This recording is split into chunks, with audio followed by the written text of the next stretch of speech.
Welcome to Caseback Watches. My name is Tim, and in this episode I'd like to speak about the good things, because I think we need some good things. We need some good news, good things, instead of all the drama and the crazy situation outside.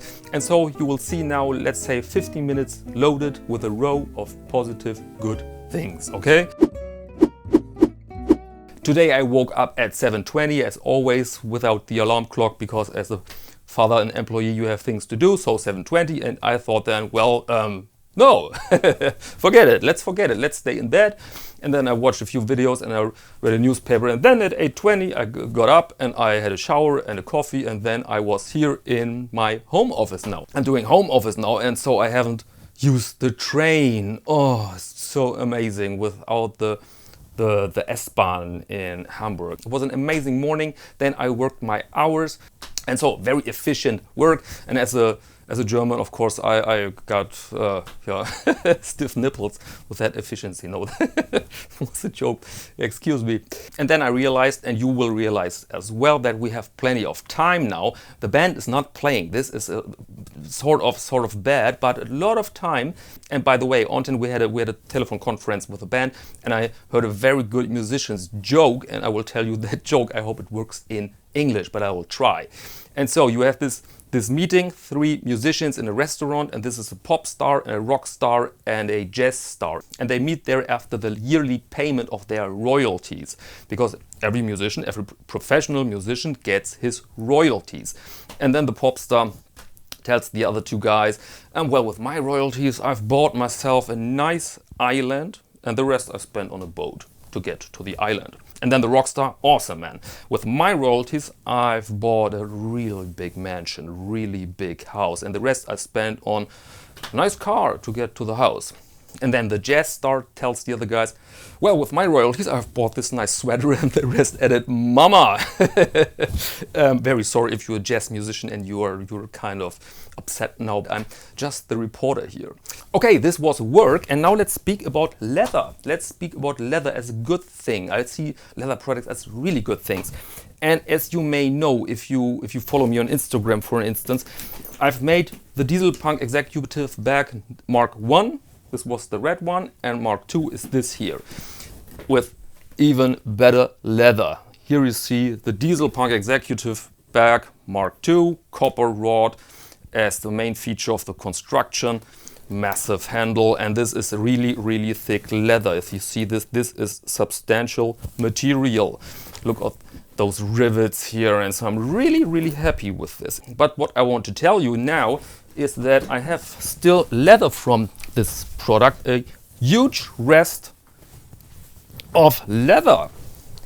And the idea is now, I mean, this is too small to make an entire bag, a second bag, but it's too big to throw it away. And so my idea is to make something really cool for the channel, a little product that I can make available for you, like Tim's Honky Tonk wallet, for example, because the product quality of this leather is insane quality. It was rather pricey, to be frank. And so with my spare time I could make something really interesting available for the viewers of the channels. Excuse me. Tell me your opinion in the comments, please, if you are interested that I develop a nice, cool product, and I have a good idea in mind, I think, that I develop an interesting product here for the channel. I will not make an online shop and all those things. I will just make a little side project to turn this into something useful and beautiful and good things. We're here for good things. Now let's go in the light box. Let's check the Oris Divers 65 Bronze.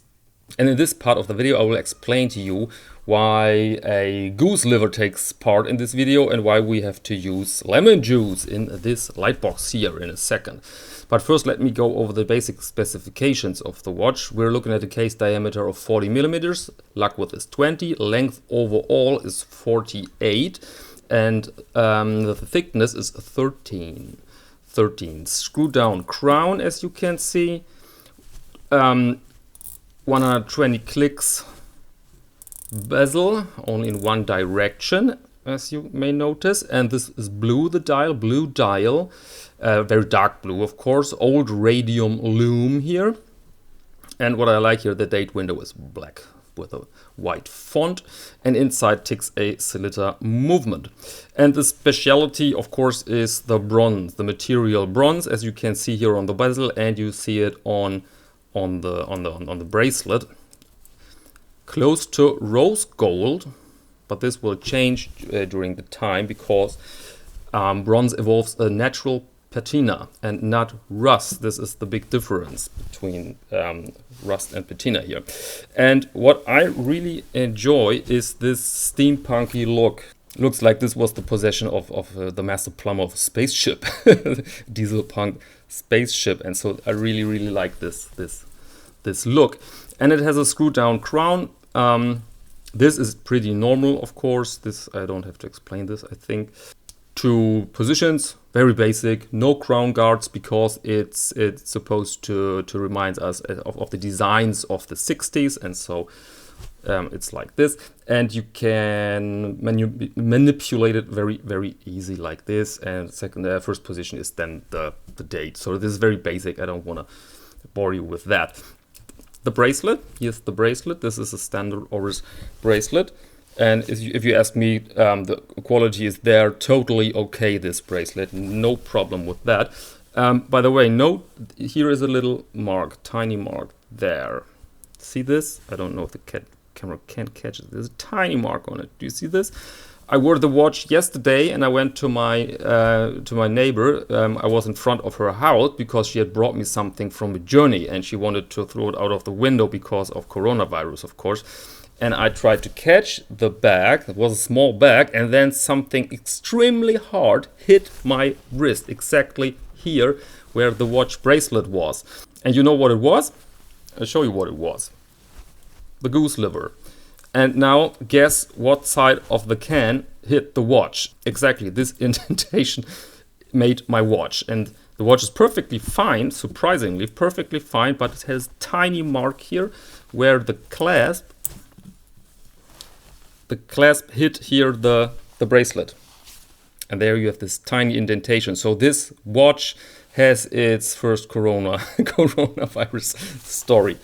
Goose liver from Hungary. Okay, this goes together with a drop of sweet wine. Great.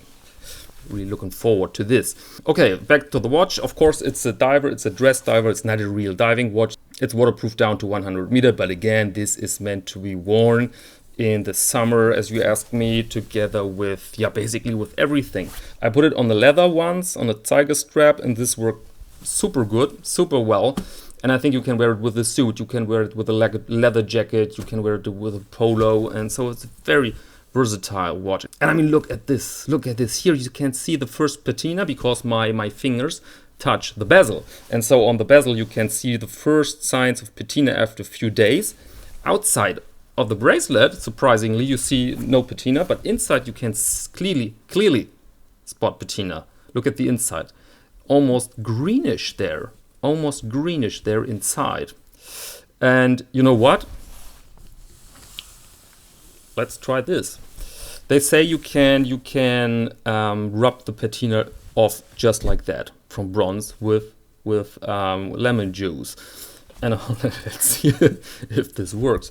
I think we need, it's hard to show you. I think I have to open the clasp. And now let's hold it like this, and I will polish this part here. Okay, and let's see if we can get rid of the patina here. Not tested this. Not sure if this is gonna work. Oh, it works. Crazy. Let's rub a little bit here.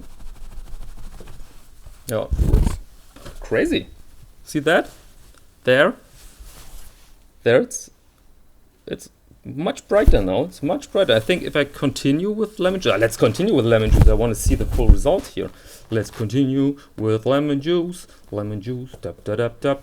I'm feeling slightly crazy by doing this. Man sits in a box and rubs lemon juice on a watch.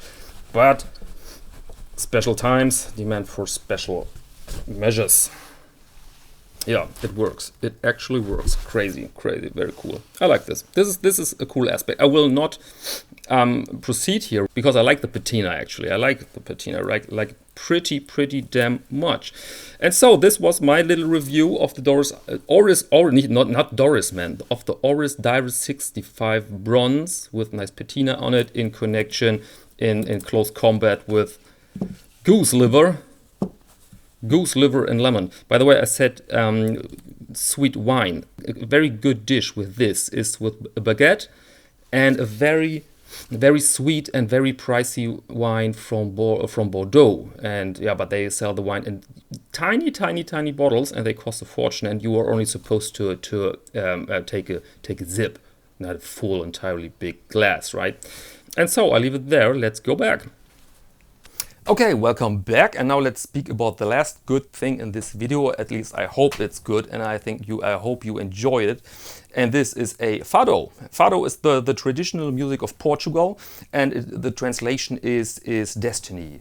And it's rather sad, but always with some beauty and some hope in it. And the song I want to play for you is Fado Tropical, and it's written by a Brasileiro. In fact, his name was Chico Buarque. Chico Buarque? I think Chico Buarque is the correct pronunciation. And I adopted this song for the guitar, which wasn't so easy because it's not written for guitar, but it was fun to do it, to turn it into something you can play on a swing or gypsy jazz guitar, and I think I had to rewrite the entire melody. But now I'm really satisfied with that piece of music, and I want to present you this piece of music at the end of this video. But first, let me thank you for your attention. Stay healthy, stay in a good mood. It's not so easy, I know this, and ignore the YouTubers who tells you we're all doomed, it's the end of the world. Those people are scared to death, all right? And I think they try to deal with their anxiety that way, which isn't so helpful, to be frank. And so all the best to you, and maybe until next time.